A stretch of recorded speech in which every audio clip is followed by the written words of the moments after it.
Bendito seja o Senhor pelo privilégio de termos conosco as nossas crianças no conhecimento e no caminho do Senhor.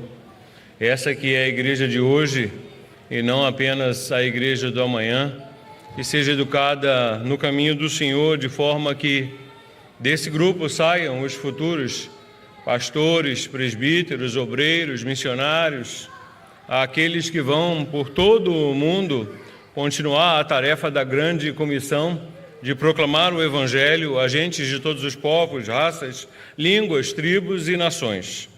Jamais esqueçam da importância dessa nossa geração, de educar no caminho do Senhor, um caminho missionário, as nossas crianças. Graça, paz e saúde sejam derramados sobre as vossas vidas e os vossos ministérios nessa terra. Amém? Trago a todos vocês um forte abraço de todos os nossos irmãos ali entre a Igreja Árabe e outras etnias. A Igreja Árabe já está presente, pelo menos o presbiterianismo, na região do Oriente Médio desde 1819, ou seja, muito antes do Simonton chegar aqui ao Brasil, o Evangelho já estava chegando de volta lá na região do Oriente Médio, por parte desse esforço protestante de proclamar as boas novas da graça naquela região, e lá continua até hoje. Na verdade, a presença do Evangelho no Oriente Médio nunca foi interrompida. Deus tem, ao longo dos séculos, preservado para si um remanescente fiel. Vê-se claramente que ele solamente se responsabiliza pela manutenção do seu povo na terra, assim como pela proclamação do seu evangelho, da graça e de misericórdia a gentes de todos os povos, raças, línguas, tribos e nações, em todas as gerações. Dessa forma, digo que Deus não precisa da nossa participação, mas Ele nos dá o privilégio de participarmos com Ele naquilo que Ele mesmo está fazendo entre todas as famílias da terra.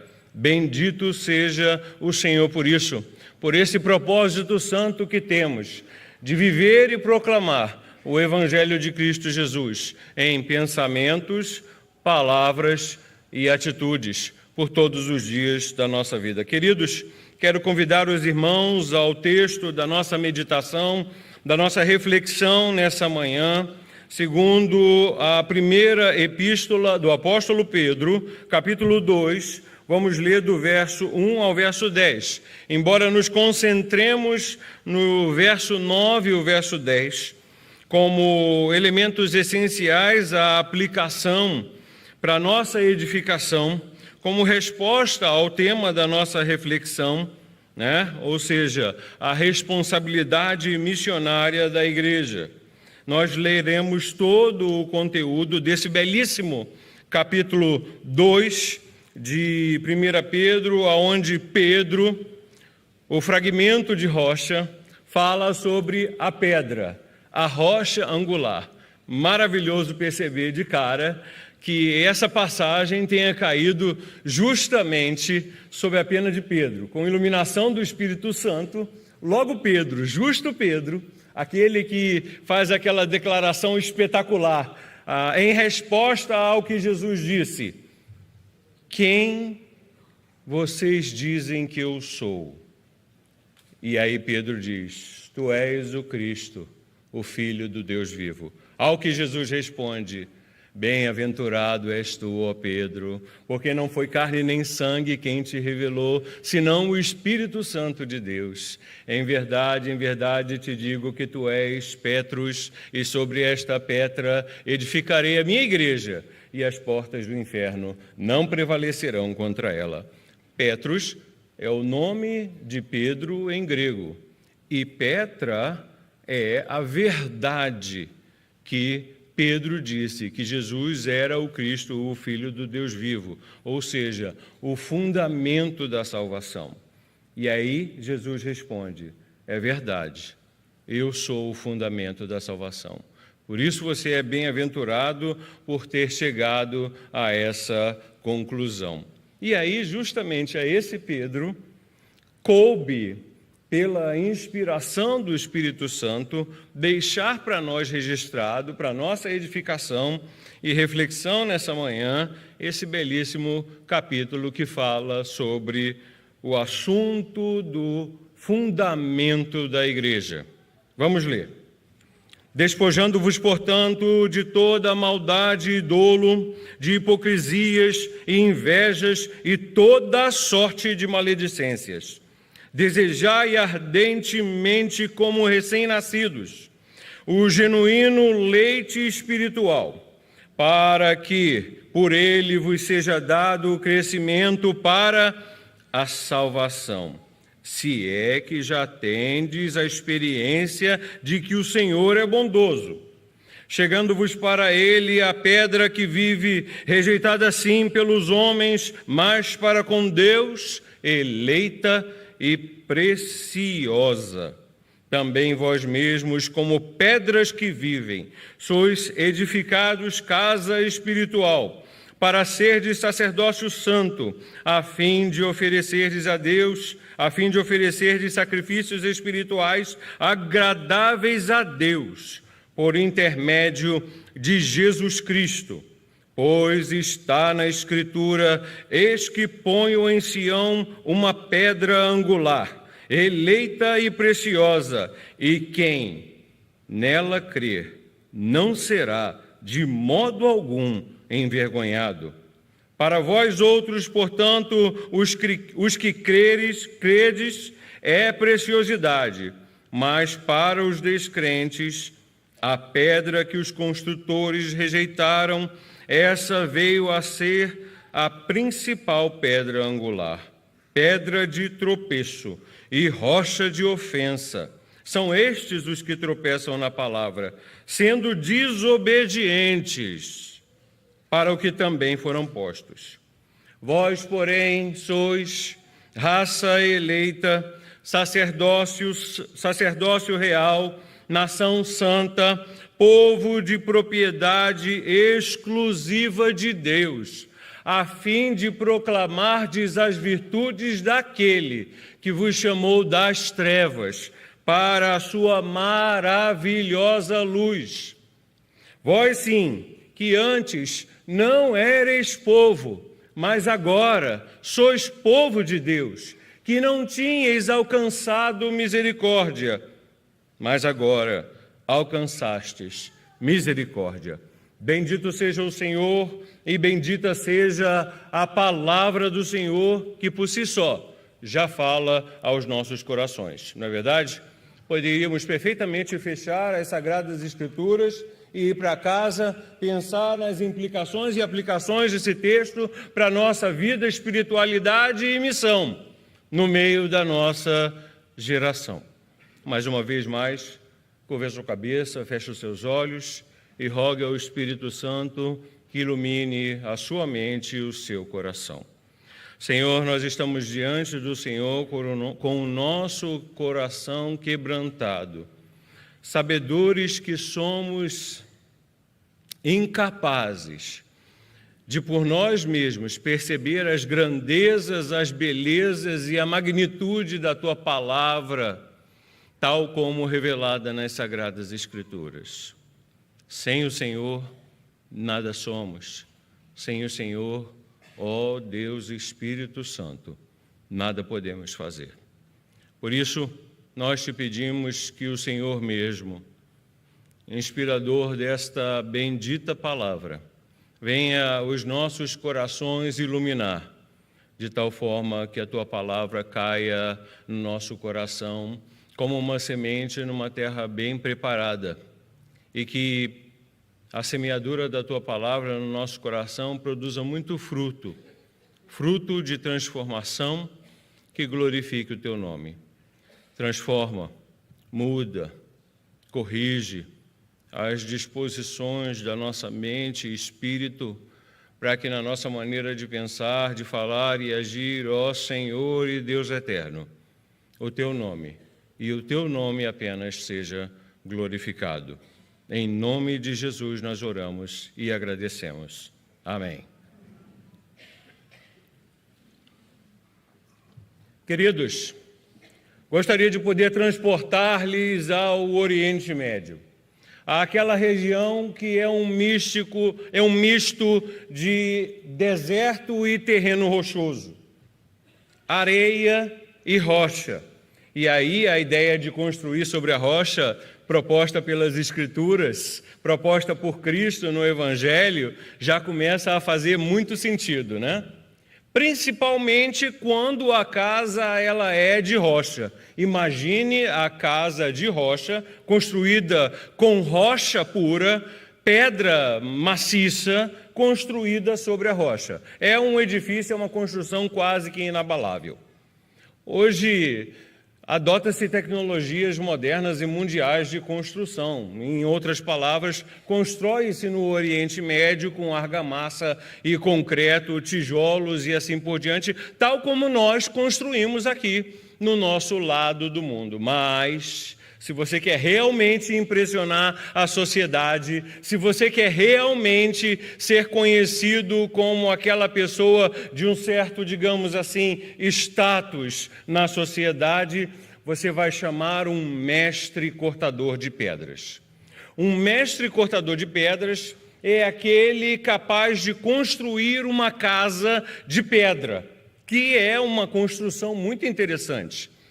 O primeiro fato interessante é o isolamento termoacústico. No verão, quando a temperatura do lado de fora na região do Oriente Médio é muito alta, em alguns lugares, quando estivemos quase na fronteira com o Irã, a temperatura chegava a 70 graus Celsius. E não é sensação térmica, não, é o Celsius mesmo, a marcação térmica. E em regiões como o Líbano, até neva, no monte do Líbano, onde a temperatura desce a -5, -10. Daí uma casa construída de pedra, uma casa construída de rocha, tem esse efeito térmico de, no verão, ficar quentinha, fresquinha do lado de dentro, quando fora está muito quente, e no inverno ficar quentinha do lado de dentro, quando lá fora está muito, muito frio.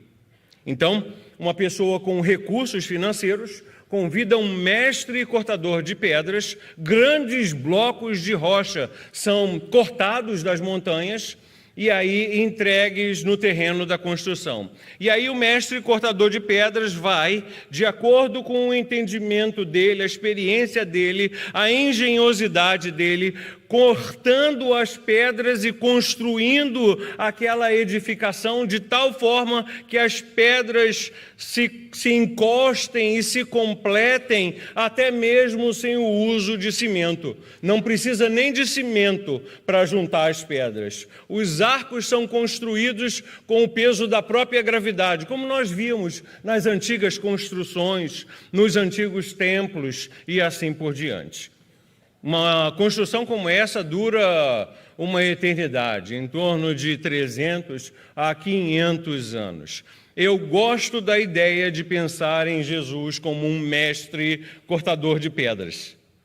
O texto menciona que Deus está trabalhando numa construção espiritual e que todos nós somos tijolinhos, ou pedras, no contexto da passagem, na qual Jesus vai cortando, Jesus vai aparando aquelas arestas da nossa vida que são inúteis ao Evangelho, inúteis à ideia de reino, inúteis à ideia de imagens de Cristo Jesus, ou seja, o sobrenome que carregamos de cristãos, né? Pequenos cristos, de forma que as nossas vidas se encaixem naqueles locais específicos, segundo a vontade de Deus e para a glória de Deus, nessa construção espiritual que Deus está erigindo. E que tem como parte de si, ou seja, como tijolinhos, como pedrinhas, gentes de todos os povos, raças, línguas, tribos e nações.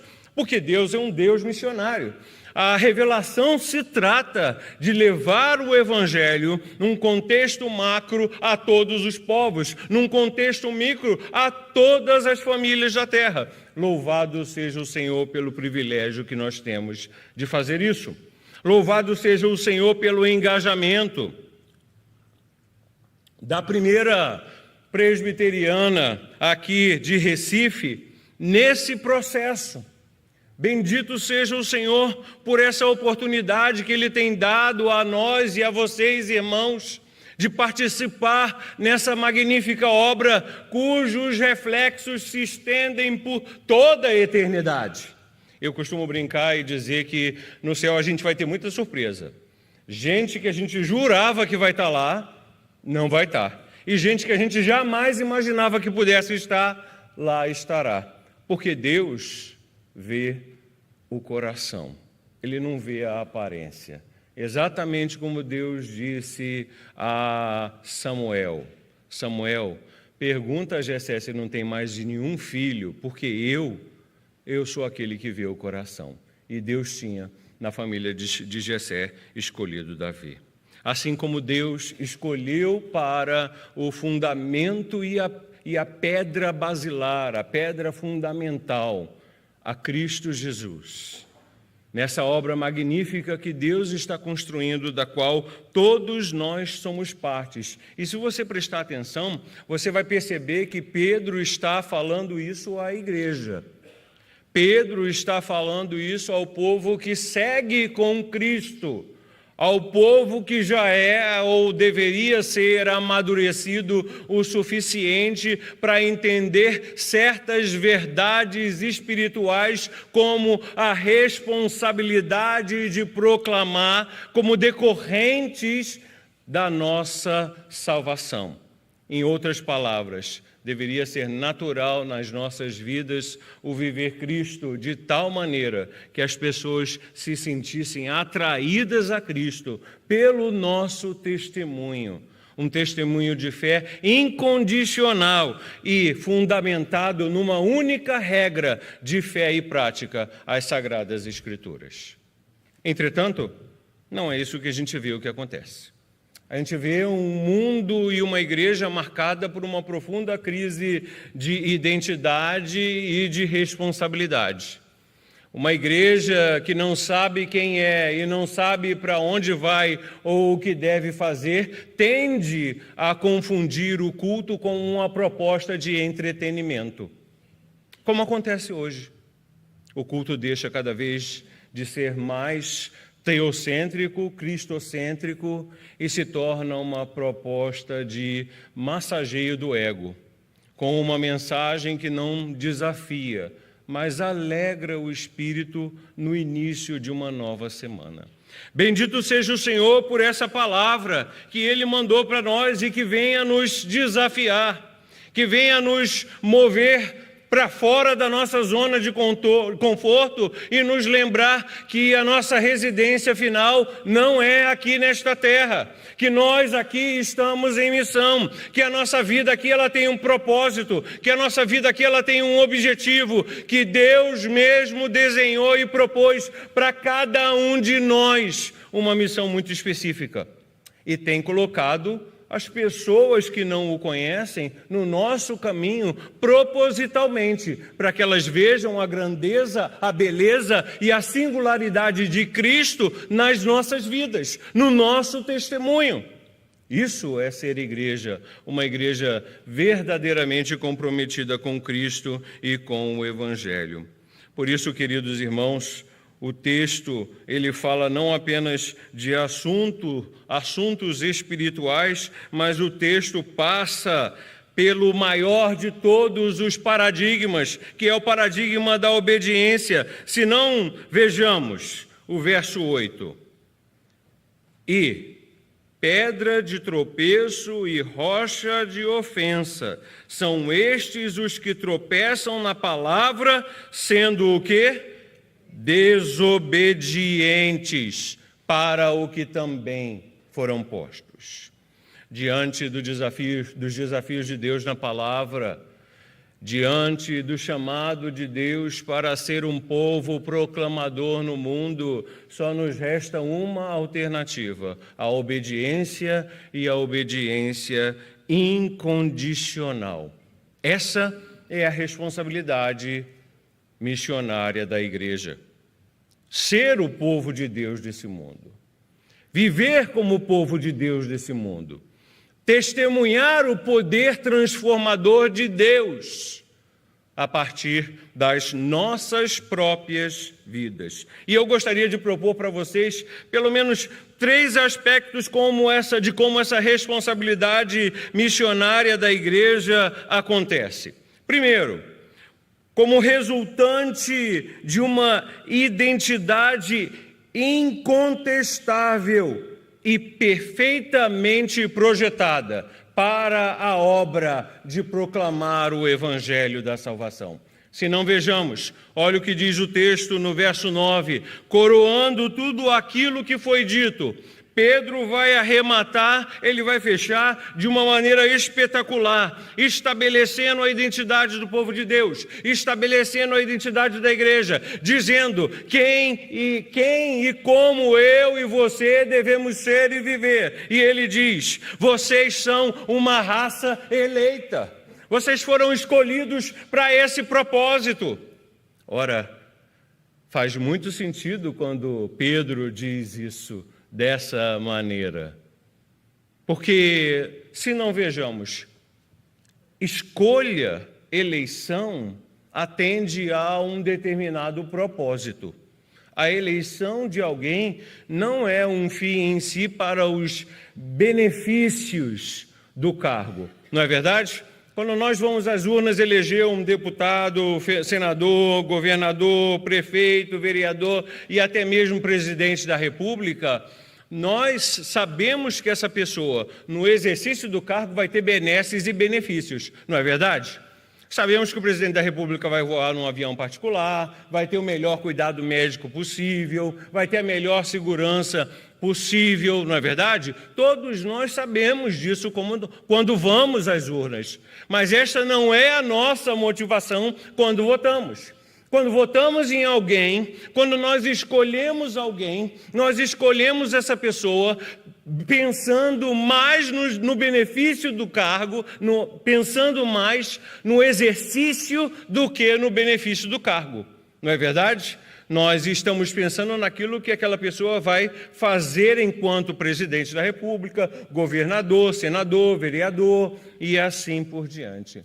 E por que é que nós temos o hábito de pensar em eleição e na doutrina da eleição apenas em termos de salvação e vida eterna? Ou seja, apenas em termos da instância final do processo. É sim a nossa eleição, a sua e a minha eleição, para a salvação e para a vida eterna. Mas esta é a instância final do processo. Antes do final, obviamente, vem o meio. E o meio é a missão.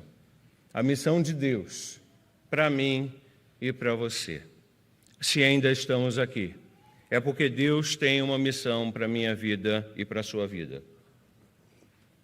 Enquanto eleitos de Deus, num sentido tanto individual, assim como coletivo. Deus tem uma missão para cada um de nós. Por isso o texto enfatiza. Vocês são uma raça eleita. E mostra um segundo aspecto dessa identidade, perfeitamente desenhada, perfeitamente construída, perfeitamente idealizada por Deus. Vocês são também um sacerdócio real. Ou seja, vocês são uma nação de sacerdotes que atendem na realeza. Caminhem comigo, vamos junto ao Antigo Testamento, voltemos ao Antigo Testamento, onde o Espírito Santo estava sobre 3 pessoas. Quais eram? O rei, o sacerdote e o profeta. O rei para governar e promover a paz e a justiça com a força e o poder de Deus. O sacerdote para quê? Para levar o povo à presença de Deus. E o profeta para quê? Para trazer a palavra de Deus ao coração do povo. O que você acha que o Espírito Santo e Pedro estão procurando nos dizer, me dizer nessa manhã, quando diz que você é um sacerdócio real? Quer dizer que a sua função única, enquanto sacerdote, atendendo na corte do Rei Jesus, é o de levar as pessoas à presença de Deus. É isso sim. A nossa vida tem que, de alguma maneira, levar as pessoas à presença e à obediência de Cristo Jesus. Porque é isso que o vero nome que carregamos, recebido ou nos dado em Antioquia da Síria, de cristãos, ou seja, pequenos cristos, quer dizer pessoas capazes de refletir a grandeza, a beleza, a singularidade de Cristo na vida, no dia a dia, nos relacionamentos. Ser crente na igreja é fácil, difícil é ser luz no mundo, num mundo que jaz no maligno, num mundo onde há sofrimento, dor e morte. Sabe qual é a solução para esse mundo enfermo? Jesus, o Evangelho, através da minha e da sua vida, em missão, em engajamento missionário. E aí Pedro continua dizendo: não obstante vocês serem uma raça eleita e um sacerdócio real, vocês são uma nação santa, vocês são uma etnia separada, vocês fazem parte de um novo reino, um novo povo, uma nova identidade, uma nova cultura, uma nova língua, uma nova perspectiva, um novo jeito de ser e de viver que difere consideravelmente do jeito de ser e de viver do mundo. Esse é o sentido e o significado de nação santa. E como se não fosse suficiente, o apóstolo, instruído pelo Espírito Santo, vai dizer: vocês são um povo de propriedade exclusiva de Deus. Você sabe o que quer dizer propriedade exclusiva? Se tiver um veículo parado aí na porta, escrito propriedade exclusiva da Prefeitura de Recife, para uso exclusivo em serviço, a gente pode entrar no veículo e sair dirigindo ele? Não pode, não é verdade? Seria uma violação das regras. E o que o texto quer dizer quando diz que você é propriedade exclusiva de Deus?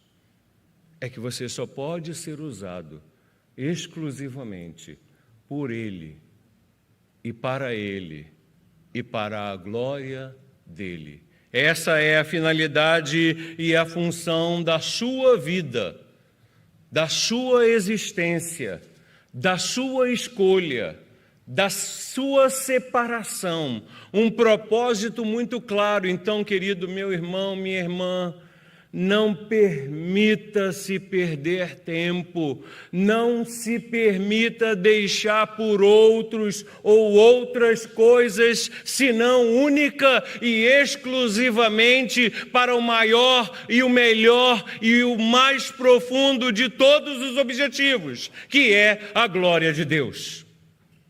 Porque não há nada maior nem mais importante do que a glória de Deus. E missões é anunciar entre as nações a glória de Deus. É proclamar a glória de Deus em Cristo a todos os povos. Então a responsabilidade missionária da igreja, como nós vimos, é resultado de uma identidade incontestavelmente e perfeitamente construída para atender o objetivo missionário de Deus. Em segundo lugar, essa responsabilidade missionária da igreja, nós a vemos na parte B do versículo 9, quando o texto diz: a fim de proclamardes as virtudes daquele que vos chamou das trevas para a sua maravilhosa luz. Ou seja, você é tudo isso, Deus está fazendo tudo isso na sua vida, com um único objetivo, e o objetivo é a fim de proclamardes as virtudes de Cristo, aquele que vos chamou das trevas para a sua maravilhosa luz. Essa capacidade que o Espírito Santo procura promover na vida de todo o crente, no sentido de levá-lo à missão, levá-lo ao testemunho, levá-lo ao engajamento nessa obra que Deus está realizando no mundo, salvando gentes dentre todos os povos e em todas as gerações. Triste é saber que nem todo mundo entende o conceito de oportunidade versus necessidade.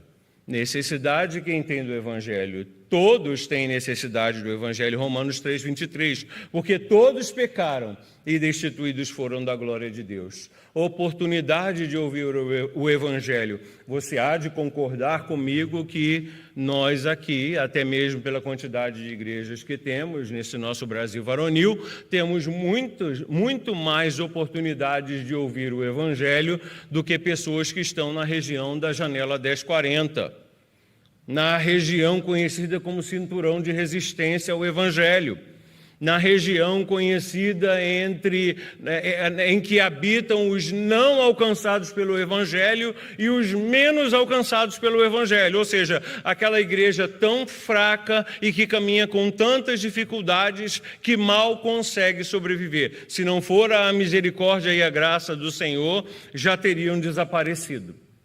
Por isso, o meu desafio para os irmãos, como uma igreja já amadurecida na fé e que caminha de uma maneira mais avançada, missiologicamente falando, orem.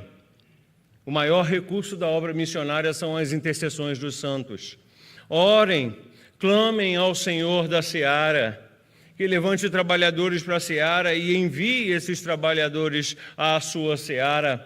Orem pela igreja no mundo árabe, orem pela igreja no mundo da janela 1040, orem pela igreja em toda aquela região onde há milhões e milhões de pessoas com pouquíssimas oportunidades para ouvir o Evangelho. Porque, afinal de contas, Deus nos chamou das trevas para a sua maravilhosa luz, para proclamar as virtudes de Cristo. E só consegue proclamar as virtudes de Cristo aqueles que são capazes de viver as virtudes de Cristo. E só são capazes de viver as virtudes de Cristo aqueles que andam com Cristo, aqueles que têm comunhão com Cristo, aqueles cuja vida vive realmente no altar. Quem disse que ainda hoje não subimos o altar?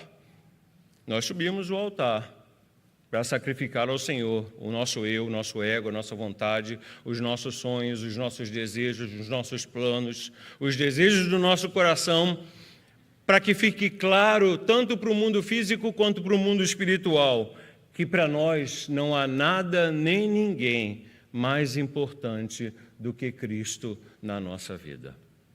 E por último, irmãos, a responsabilidade da igreja é mantida por uma motivação infindável na misericórdia de Deus. Se não, vejamos, olha o que diz o verso 10.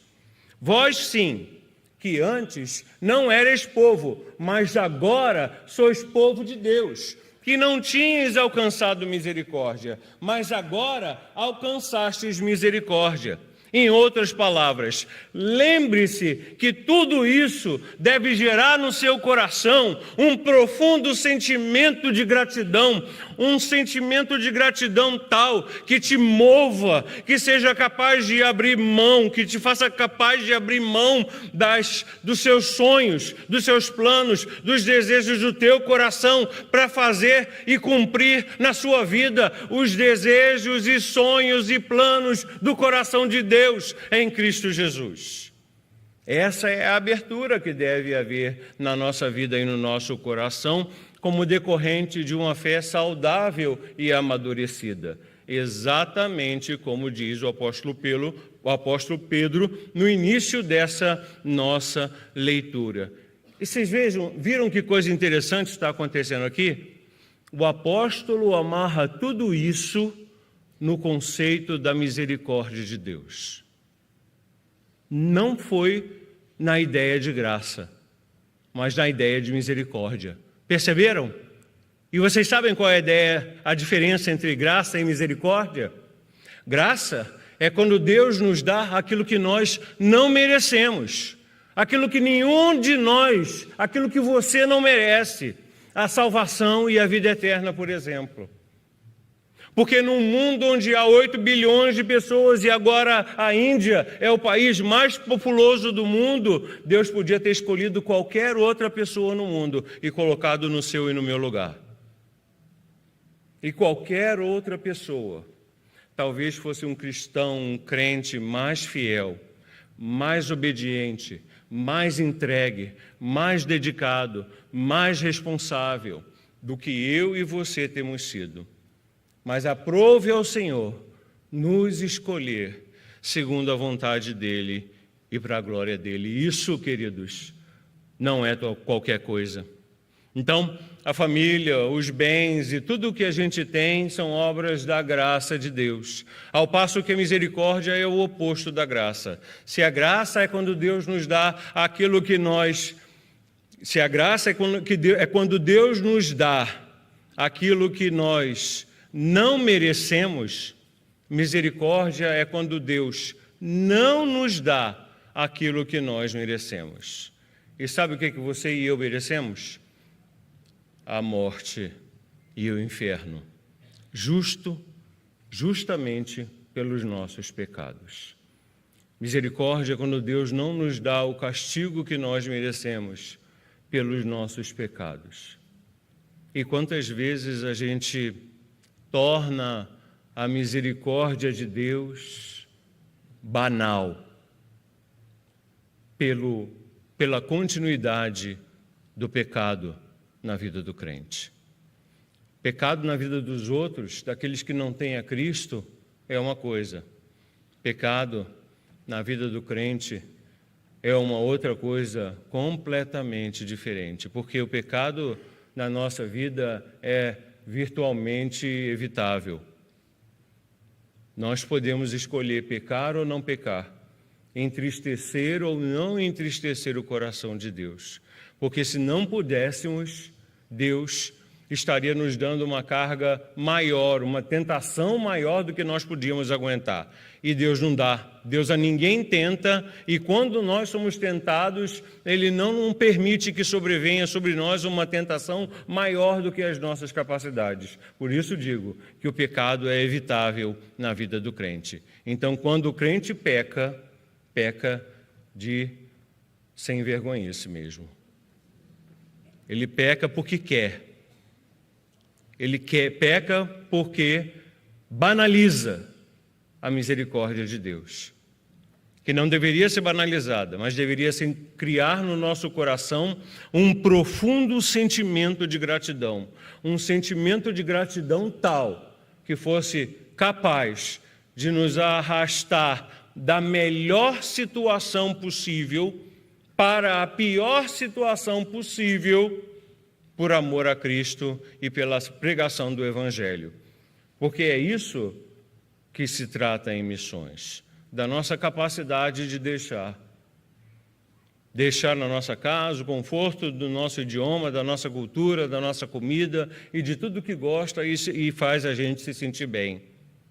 Para passar pelos perrengues necessários, usando uma palavra contemporânea, no campo necessário, no campo missionário, por amor a Cristo, pelo desejo de sermos usados por Cristo para a salvação de outros. Queridos irmãos, o texto dessa manhã, na nossa meditação, tem muito a nos ensinar sobre a responsabilidade missionária da igreja. E percebemos isso através da vida de Jesus, esse mestre cortador de pedras que é também o modelo de missionário perfeito e completamente obediente à vontade do Pai. E percebemos muito claro que essa responsabilidade resulta de uma identidade incontestável, tal como a gente vê na parte A do verso 9. Resulta de uma coerente exclusividade para a glória de Deus. Isso a gente vê na parte B do verso 9. E por último, essa responsabilidade é mantida pela motivação necessária E a motivação necessária é a misericórdia de Deus, tal como vemos no verso 10. Ou seja, um coração profundamente grato por aquilo que Deus tem feito na nossa vida. E aí surge uma única pergunta: que tipo de crente você tem sido? Será que você tem sido responsável o suficiente da perspectiva de Deus, tal como exposta nesse capítulo de 1 Pedro? E quais são as suas motivações para viver o Evangelho nesse mundo, nesses dias? Você vive fundamentado na motivação errada, que é uma motivação errada, que é o ser religioso apenas? A proposta de Cristo nunca foi que eu e você fôssemos pessoas religiosas. Pelo contrário, ele sempre foi um crítico da religião mecânica, pobre e vazia. Jesus propõe uma vida e um relacionamento de comunhão com Deus tamanho que gere no nosso coração um profundo sentimento de gratidão por tudo o que Ele é e por tudo o que Ele faz nas nossas vidas, porque sabemos que não somos merecedores. Bendito seja o Senhor e bendita seja a palavra do Senhor que falou aos nossos corações.